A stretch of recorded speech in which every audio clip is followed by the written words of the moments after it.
Burrus Frederick Skinner nasceu na Pensilvânia em 1904, onde viveu uma infância estável e plena de afeto, porém com rigorosa disciplina. Após uma frustrada carreira como escritor e jornalista, fez doutorado em psicologia na Universidade de Harvard. Foi o mais famoso representante do behaviorismo, corrente da psicologia fundada pelo também americano John Watson, que dominou o pensamento e a prática da psicologia em escolas e consultórios até os anos 50, e hoje compartilha espaço com outras abordagens da psicologia. No início de sua carreira, Skinner dedicou-se a experiências com ratos e pombos, paralelamente à produção de livros. Criou pequenos ambientes fechados conhecidos como caixas de Skinner, onde observava os animais de laboratório e suas reações aos estímulos. Notabilizou-se como um pesquisador original, desenvolvendo o conceito-chave de seu pensamento, o condicionamento operante, um mecanismo que premia uma determinada resposta de um indivíduo até ele ficar condicionado a associar a necessidade à ação.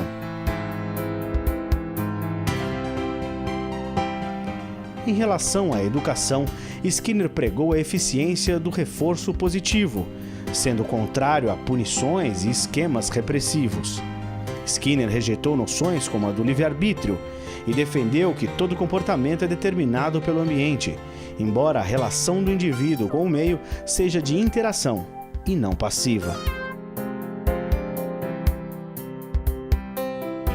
Foi autor de trabalhos controversos nos quais defende o uso de técnicas psicológicas para a modificação do comportamento com o intuito de melhorar a sociedade e tornar o homem mais feliz.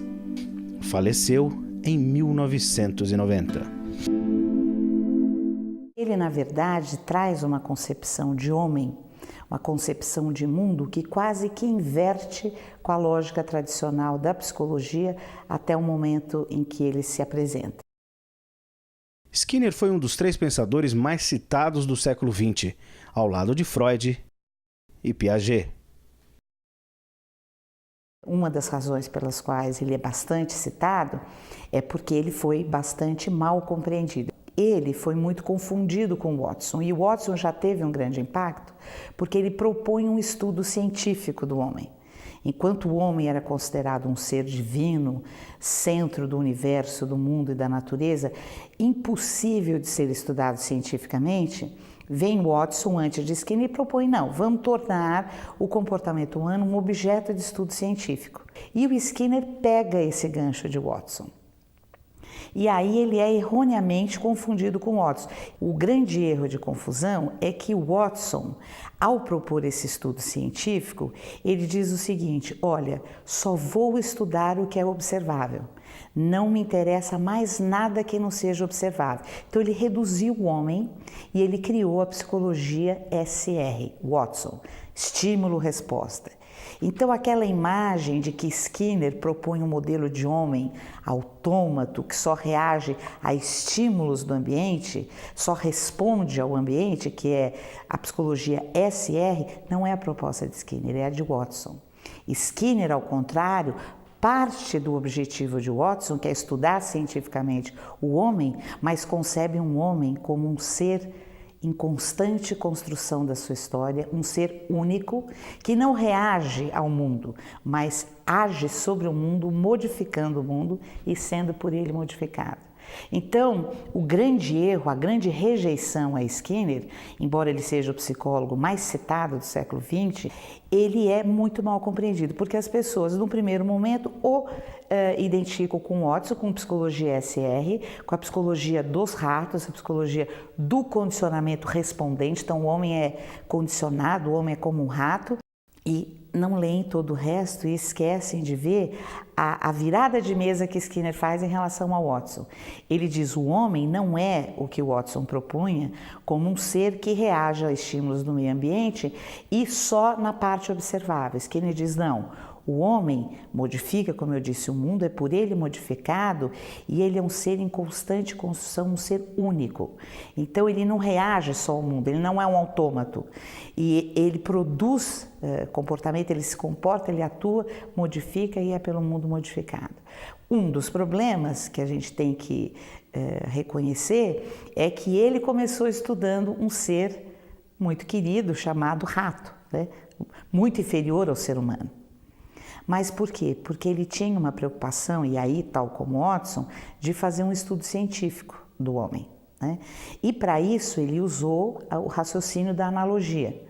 Ele tentou verificar, através de um ser muito inferior, que princípios de comportamento esse ser infra-humano poderia estar sensível, poderia ser demonstrado. E vamos verificar se esses princípios do comportamento demonstrados com um ser pequeno podem ser uma amostra, podem ser um modelo do que ocorre com alguns comportamentos do homem. Então, foi aí que Skinner, seguindo uma tradição de estudos científicos, faz estudos de laboratório com rato, onde ele descobre o princípio do reforçamento positivo.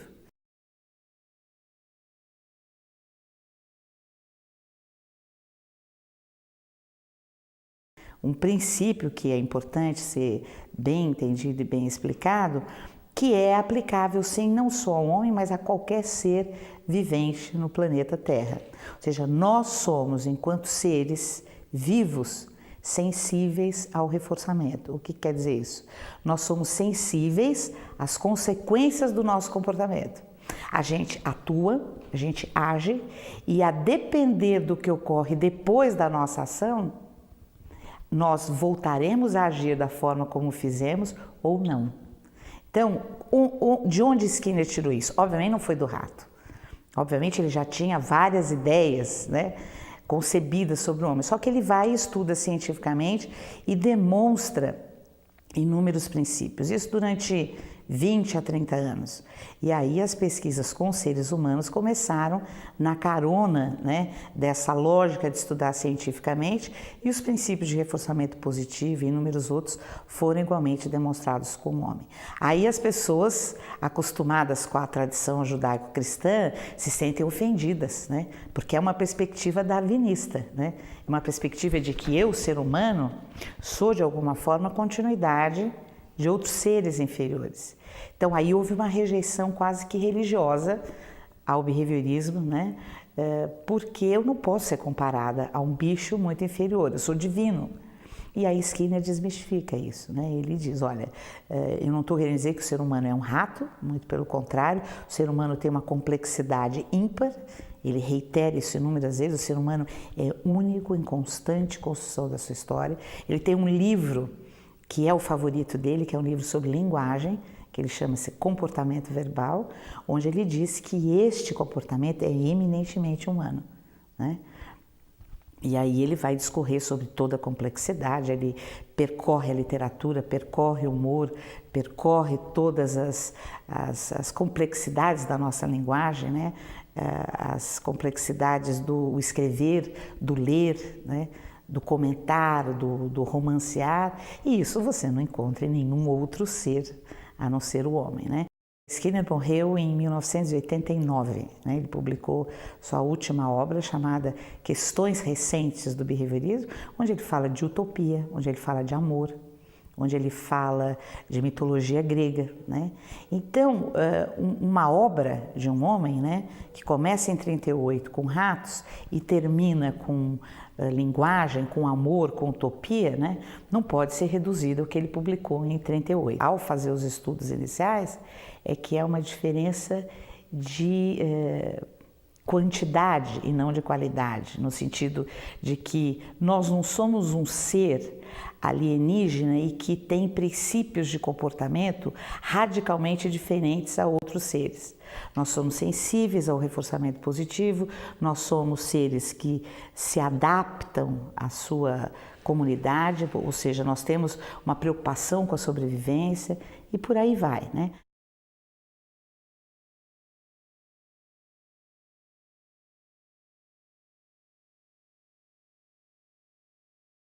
Para Skinner, o ser humano ele é produto de três histórias. A história filogenética, que é a história da sua espécie. Então, muito do que ele faz é determinado pela filogênese, pela espécie a que ele pertence.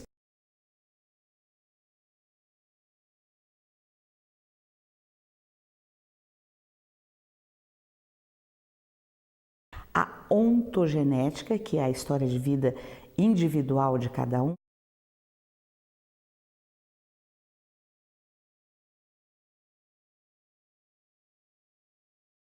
e a cultura.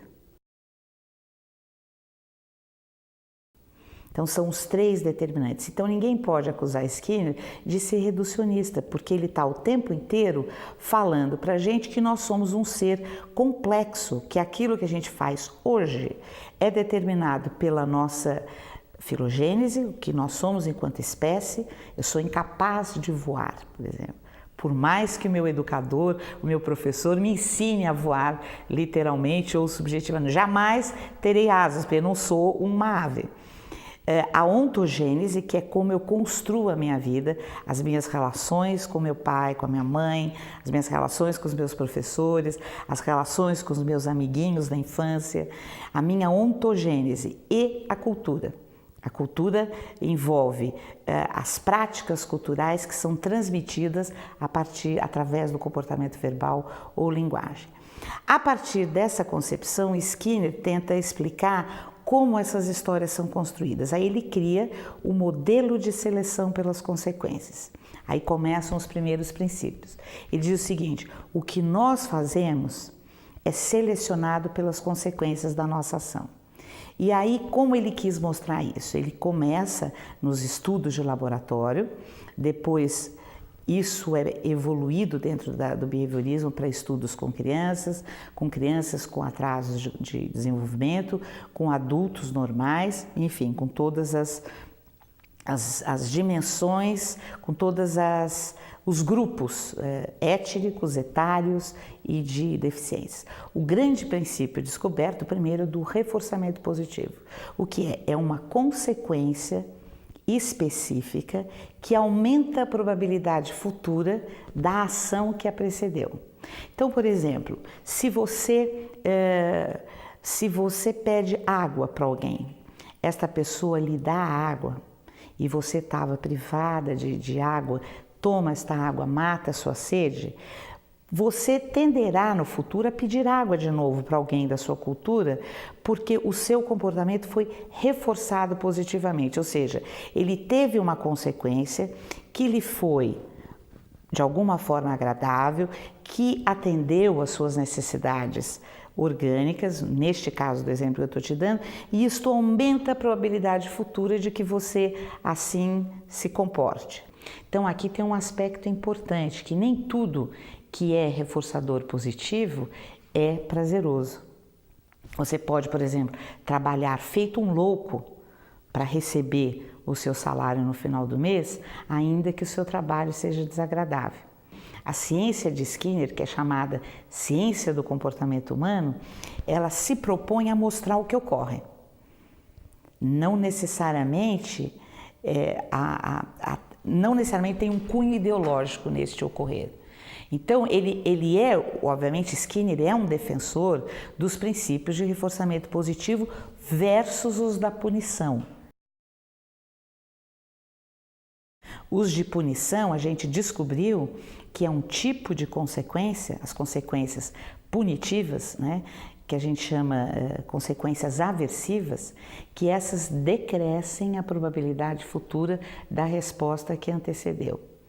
E pior, elas geram consequências emocionais, geram respostas, emocionais colaterais, geram ansiedade, né, geram descargas de adrenalina, geram tensão, e elas são lamentavelmente usadas na educação. Não é simplesmente você apresentar uma consequência que aumenta a probabilidade da sua ação que foi a descoberta, mas é como fazer.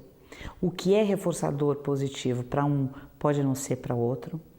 A descoberta de que o ser humano é um ser individual, que tem o seu próprio ritmo, que tem as suas próprias características. Então, embora a gente tenha descoberto princípios comuns, a ontogênese de cada um ela é individual. Então, por exemplo, você apertar a bochecha de uma criança, dizendo, ai que lindo, você pode estar sob a hipótese de que aquilo é agradável para a criança, que aquilo vai aumentar a probabilidade de que ela se dirija a você ou de que ela se aproxime de você, mas não necessariamente. O que é reforçador positivo para um pode ser aversivo para o outro, pode ser punitivo para o outro. Agora, a grande sacada é essa, que nós somos sensíveis ao reforçamento positivo e é isso que nos move. Dito numa linguagem leiga, né, Skinner descobriu que o homem é movido pela satisfação, pelo prazer, né, e pelas consequências da sua ação. Se elas forem punitivas, ele para de fazer o que está fazendo, até chegar numa supressão, que a gente chama supressão do responder, que é o que nós conhecemos como depressão. No contexto escolar, é o que a gente conhece como evasão escolar. Então, uma criança que nunca mais vai à escola, quando você vai analisar o que aconteceu, ela teve uma trajetória de consequências aversivas e punitivas, que decresceram todo o repertório comportamental dela, a ponto dele chegar a 0 e ela dizer, eu nunca mais quero voltar nessa escola. Uma criança que se mantém indo à escola, que sorri quando está lá, que brinca, que faz perguntas para um professor, isto indica que aquela escola tem no arranjo das suas contingências, que é um termo técnico, o reforçamento positivo ocorrendo ali, né? Então, contingências de reforçamento é uma das lentes do behaviorismo. Eu diria mais, é um instrumental de análise.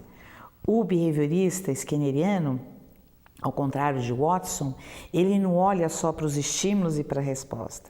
Ele olha para o conjunto de respostas ou de ações, para as consequências que essas ações tiveram, e essas díades, né, o responder e as consequências, elas não ocorrem no vazio, elas ocorrem num contexto.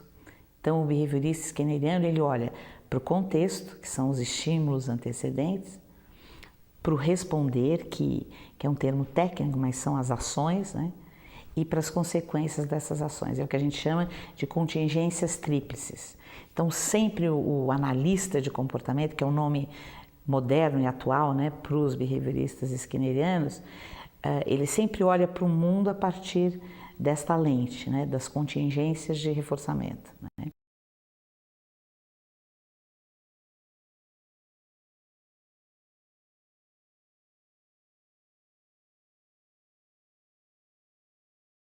A aprendizagem é o grande foco, né, do behaviorismo skinneriano. Ele tem um grande livro chamado Tecnologia do Ensino, onde ele diz que uma das grandes descobertas da ciência do comportamento foram os princípios de aprendizagem, os princípios de comportamento que podem explicar o aprender. O que ele vai dizer é que, dadas as condições adequadas, todo ser aprende. Não há aluno problema.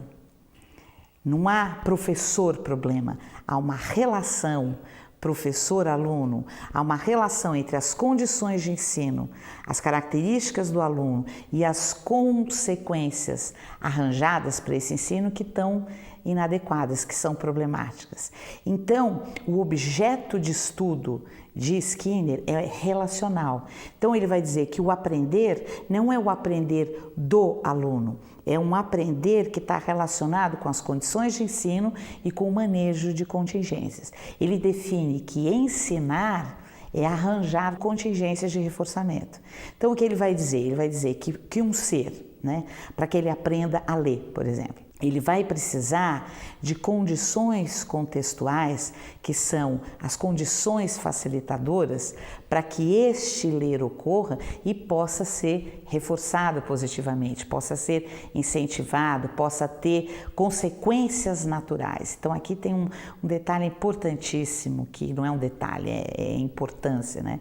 É um grande aspecto, que é o seguinte: o ideal do aprender é que o ser aprenda e tenha consequências naturais deste aprender.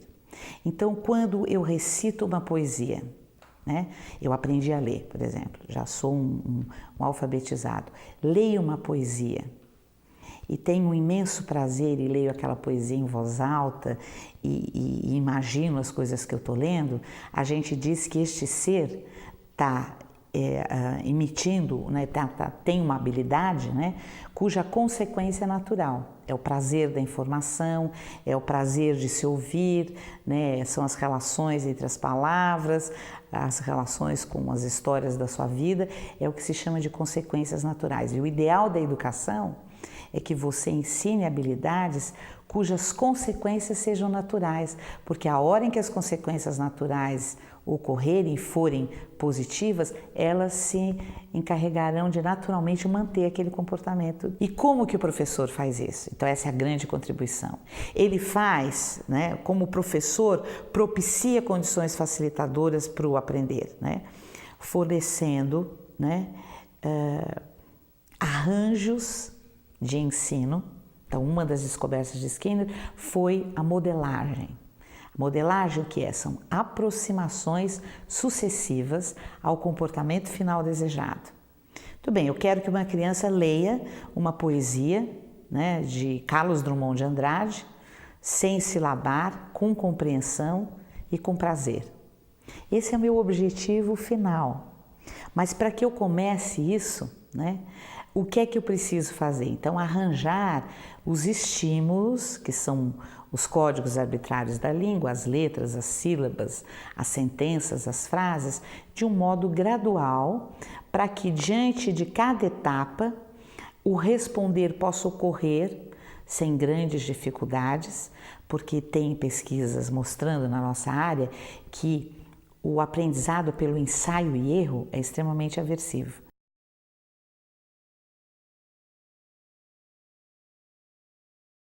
O errar, ao contrário do que outras abordagens defendem, o errar, ele pode ser importante para o educador, porque na hora que o aluno erra, o educador está percebendo o que ele não pegou, o que o educador precisa reiterar.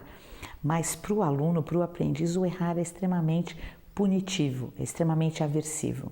E um ensino com muitos erros, com muita tentativa e erro, um ensino de alta complexidade, ele gera consequências aversivas. E ao gerar consequências aversivas, diminui a probabilidade das respostas. Então, ao contrário do que a escola clássica pregava, né? A escola clássica em termos, porque há muitas escolas hoje de São Paulo que você entra na escola, está escrito assim, é pelo caminho das pedras que se atinge o estrelato. Então, de novo, a nossa tradição judaico-cristã valoriza o sacrifício, valoriza a dor, valoriza a penalidade como uma coisa que tem mérito. E Skinner inverte todo esse raciocínio. Ele diz, o aprender tem que ser suave, gostoso, agradável e gradual. Então, se eu quero que um ser aprenda a ler, que é o exemplo que nós estamos aqui dando, vamos gradualmente, como se fosse, por exemplo, uma brincadeira, né? Uma criança que é o ser que tem condições de começar a ler, em torno dos seus 5, 6 anos hoje em dia, né? Na hora em que ele está se expondo aos códigos arbitrários da língua, o que eu tenho que levar em conta? Que aquele código arbitrário, aquela letra A, que só tem sentido para mim, para você que somos alfabetizados, mas não para aquela criança, qual é a função disso na vida dela? Na hora em que ela decifrar aquele código, ela vai ter acesso a inúmeras informações que ela não tem hoje. Então, é relevante para ela? Essa é uma das grandes perguntas que o behaviorista faz. O que eu quero ensinar é relevante para o meu aluno? Se sim, é relevante para a cultura? É relevante para que ele sobreviva? Então, vamos lá. Qual a forma de fazer? Gradual, que obtenha sempre consequências naturais e reforçadoras positivas. O que tecnicamente tem sido descoberto? Que há alguns caminhos que são mais fáceis que outros. Há alguns caminhos que produzem consequências reforçadoras positivas, alguns caminhos que produzem a punição. E um dos caminhos que produzem as consequências reforçadoras positivas é ir gradual. Aí você vai me perguntar, quão gradual? Como que eu defino a rapidez do meu ensino, o ritmo? Quem define é o aluno. Você propõe para ele uma atividade inicial, né? Experimenta. Skinner tem uma grande frase que é o seguinte, nunca tenha verdades eternas, experimente sempre. Isso é uma frase famosa dele, né? Então ele era um cara extremamente aberto, né, às verdades descobertas pelo experimentar. O que não pode, e aí eu preciso fazer um parênteses, é você conceber que este aprender depende única e exclusivamente do ser que aprende e que depende única e exclusivamente de uma estrutura de mente. Skinner abandona esta concepção, negligencia, rejeita, condena e critica. Ele diz: a concepção de que o ser que aprende é o único responsável pelo seu aprender, que ele tem uma estrutura que o responsabiliza, é rejeitada por Skinner por uma coisa que ele chama de rejeição ao mentalismo, que é uma concepção clássica na psicologia de dizer que nós, seres, temos uma estrutura de mente que é a responsável por aquilo que fazemos. Skinner vai inverter essa concepção, ele vai dizer: não, somos um ser que tem uma filogênese, então a gente tem um cérebro, a gente tem uma bioquímica, a gente tem um organismo. Mas o meu aprender dependerá da interface entre esta filogênese e as condições de ensino propiciadas pelo professor, pela escola. Se essas condições forem inadequadas, no sentido de que elas não são graduais, de que elas propiciam consequências aversivas, este ser não aprenderá. E não aprenderá não porque ele seja incapaz, mas porque as condições são inadequadas. Então a avaliação, ela assumiu um caráter na nossa escola eminentemente punitivo. E para o analista de comportamento, para Skinner, avaliar o aluno significa só verificar se aquilo que eu penso que eu ensinei de fato. Então é simplesmente isto, é mais uma etapa e na concepção do ser que aprende, naquela concepção de que o ser que aprende é um ser único, em constante construção do seu aprender, né? Eu até brinco que Skinner é construtivista nesse aspecto, né? Porque ele entende que nós estamos o tempo inteiro construindo os nossos repertórios, né? Ad infinitum. Como o ser é único e constante construção do seu aprender e os ritmos são individuais, né? Esta avaliação ela deveria ser contínua, porque você pode aprender num ritmo diferente do que eu. Quem diz que o aprender se dá em anos? Que eu tenho um ano para aprender a ler, aprender as operações fundamentais da matemática. Isso que estabeleceu foram códigos arbitrários das culturas, né? O Skinner, junto com o professor Fred Keller, eles criaram, a partir dos princípios comportamentais, o ensino individualizado. Aliás, Skinner foi um dos precursores do computador na educação, porque o ensino individualizado ele pode ser favorecido pelo computador. Então, quando você acompanha individualmente o seu aluno, quando você tem condições de vê-lo aprender passo a passo, a avaliação é praticamente natural, porque você está ali trabalhando, arranjando as condições de sala de aula, você propõe atividades em que você dá o feedback, você corrige, isso não é avaliação, você está ali no calor do ensino e logo em seguida você dá uma situação para ele, análoga à que você trabalhou e mede o desempenho dele sem necessariamente ter a sua correção, o seu feedback imediato. Então a avaliação nada mais é para o behaviorismo do que uma etapa do processo de ensinar e de aprender, onde você verifica do modo mais natural possível, do modo menos aversivo possível, se aquilo que você acha que ensinou de fato o aluno aprendeu. A palavra escola, a origem do termo é lugar onde se conversa. Então ele diz o seguinte: as escolas do futuro serão muito diferentes do que elas são hoje. Ao invés de lugares cinzentos, sombrios, né, elas serão lugares agradáveis, lugares que têm um cheiro bom, lugares que têm coisas bonitas, como lojas agradáveis no shopping ou como lugares bonitos que a gente visita. Serão lugares onde as pessoas não serão avaliadas, porque as pessoas não gostam de conversar quando estão sendo avaliadas. Então ele retira da educação aquela avaliação com conotação aversiva e com a conotação de que sou eu que estou julgando você. Ele retira todo esse status de onipotência da avaliação, como sendo um direito do professor e um recurso de poder, né? Retira isso e coloca a avaliação como um momento técnico, que eu posso ou não precisar de uma forma mais formal.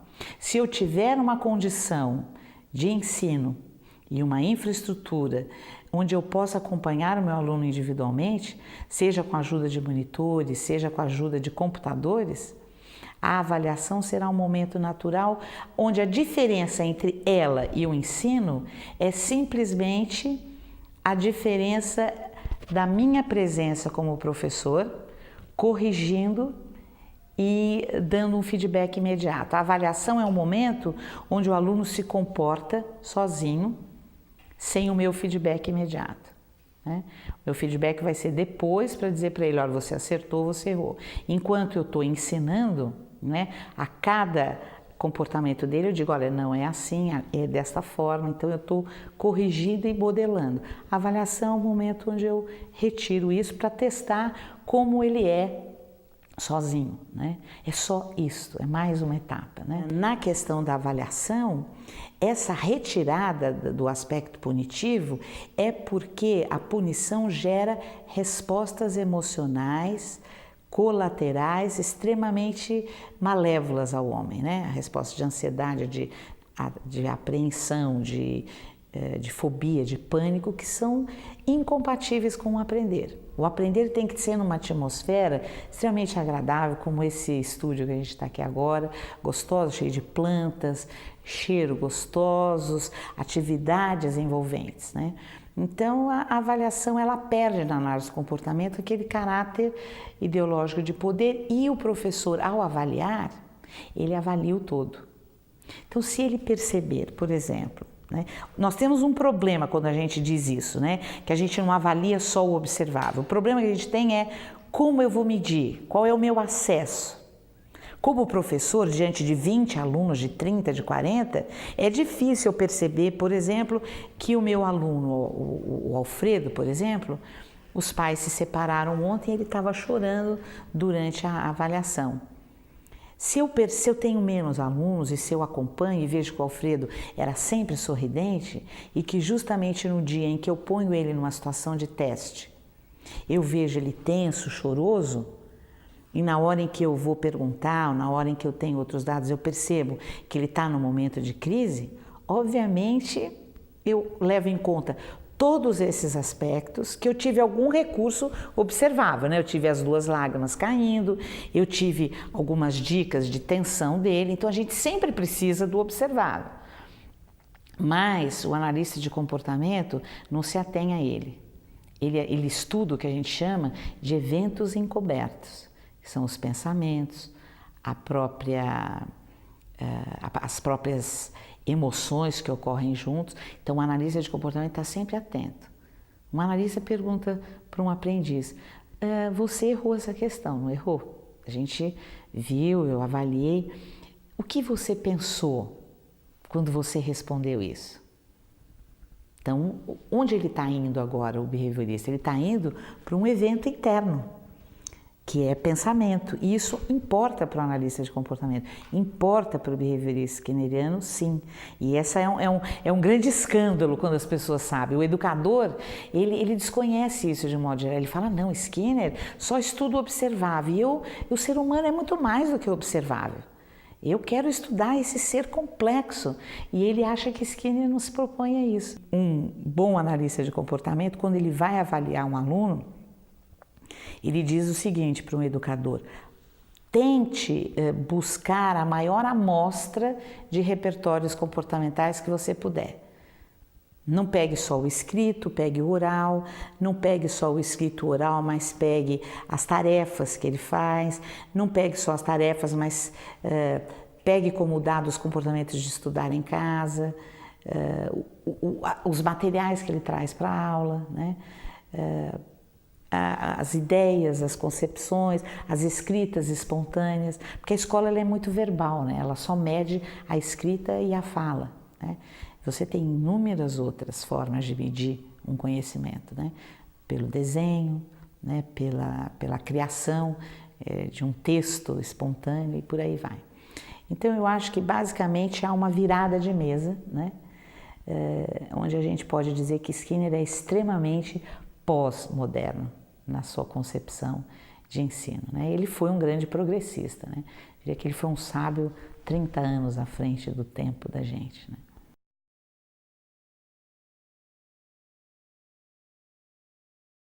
Uma das grandes contribuições de Skinner, e aí junto com seu grande companheiro Fred Keller, foi a proposta de que as melhores condições de ensino são aquelas que respeitam o ritmo individual do aluno, que é o chamado sistema individualizado, né?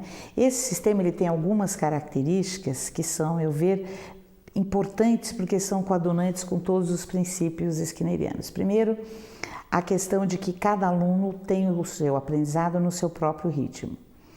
A segunda característica, divida o curso em pequenas unidades, das mais simples às mais complexas, e só deixe que o aluno passe para a seguinte na medida em que ele atingir completamente os objetivos da anterior.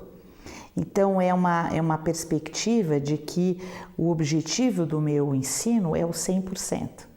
Se o aluno ainda não atingiu o objetivo, não tem por que ele passar adiante, né? E essa passagem ela é natural. Atingiu 100% na pequena primeira unidade, ele passa para a seguinte. Então, divida o seu curso em pequenas unidades, o aluno passa para a seguinte só na hora em que atinge os critérios da anterior. A questão da nota. Se o aluno passou, ele tem 10. Então, um princípio que está por trás é dê nota 10 a todos os seus alunos, porque o seu objetivo como professor, diz o ensino idealizado, não é separar o joio do trigo ou classificar as pessoas, mas é ensinar. Ou você ensinou ou não ensinou, né? Você não ensinou um pouco, se ensinou um pouco, então é porque ele ainda não atingiu o objetivo, então ele fica lá. Então dê nota 10 a todos os seus alunos, né? Uma outra característica, diga aos alunos o que você espera deles. Então, os objetivos educacionais, uma perspectiva do ensino idealizado, não são apenas para o professor. Não é uma coisa escondida que só o professor sabe, só o diretor da escola sabe. O objetivo não é uma coisa que tem uma importância administrativa, ele tem uma importância didático-pedagógica e educacional. O aluno sabe o que se espera dele, né? Então, não fica uma caixinha de surpresas o ensino. Uma outra concepção do ensino individualizado, o mito da aula expositiva. A aula expositiva é uma das piores condições de ensino. É uma situação em que o professor se expõe, é um show, é uma palestra, mas você não tem a menor garantia que seus alunos estão aprendendo enquanto você está falando. Então é incrível, né? Porque é uma das piores condições de ensino. A gente já fez várias pesquisas mostrando que a situação de grupo, a situação de programas individualizados via computador ou via livros ensinam muito mais do que um professor falando. Então, uma das concepções do ensino individualizado, dê aulas expositivas de vez em quando. E nem exija frequência. Seus alunos podem optar por se preparar melhor para uma outra atividade. Então, dê aula expositiva, mas não espera, divirta-se, mas não espere uma grande plateia. Então, isso é uma inversão total com o que a gente tem de concepção de escola, que é aquele professor num tablado falando para 30, 40 alunos a maior parte do tempo.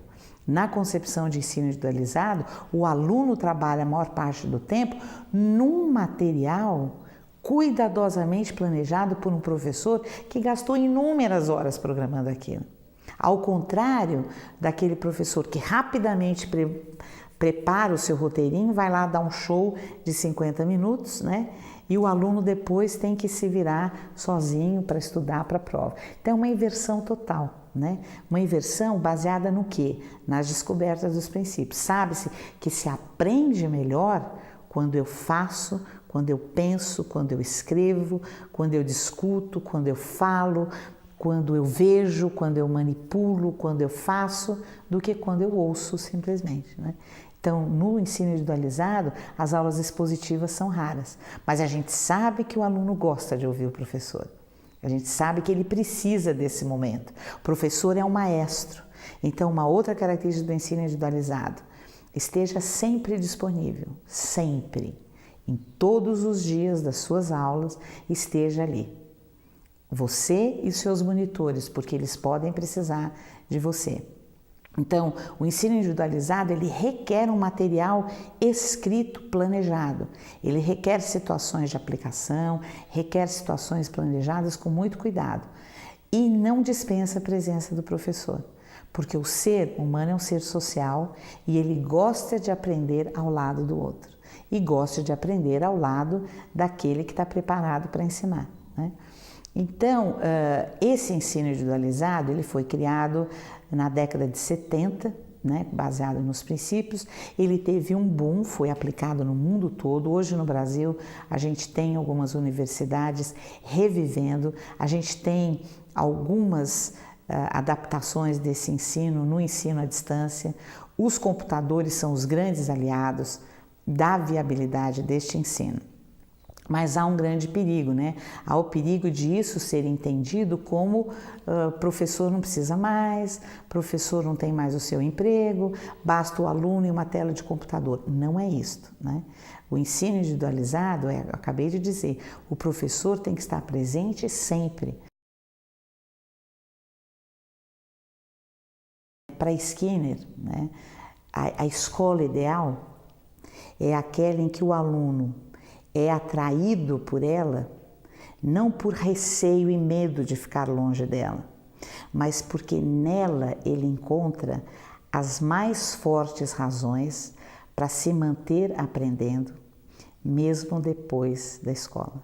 Então, para Skinner, né, a educação, ela é a chave de uma sociedade, porque é ela que vai fazer com que o aprendiz busque habilidades e aprenda habilidades que o tornem independente, crítico, consciente, autônomo, e que depois da escola institucionalizada se mantenha um ser que busque as informações ao longo de sua vida, que é a grande estratégia de sobrevivência e de uma vida em ascensão de felicidade e de sucesso profissional, não tenho a menor dúvida. Uma grande contribuição de Skinner foi a concepção da força que a educação tem. Ele concebe que nós, educadores, podemos compor o que ele chama de quarto poder, quarta força ou quarto estado, porque ele considera que os três existentes, que seriam a religião, a economia e a política, eles têm interesses que dizem respeito à sua sobrevivência imediata e não à sobrevivência da espécie. E que são apenas os educadores, os intelectuais, os cientistas, que por conhecerem a ciência do comportamento humano, por conhecerem o que move este ser humano, é que serão capazes de trabalhar para a sobrevivência e a manutenção da espécie humana.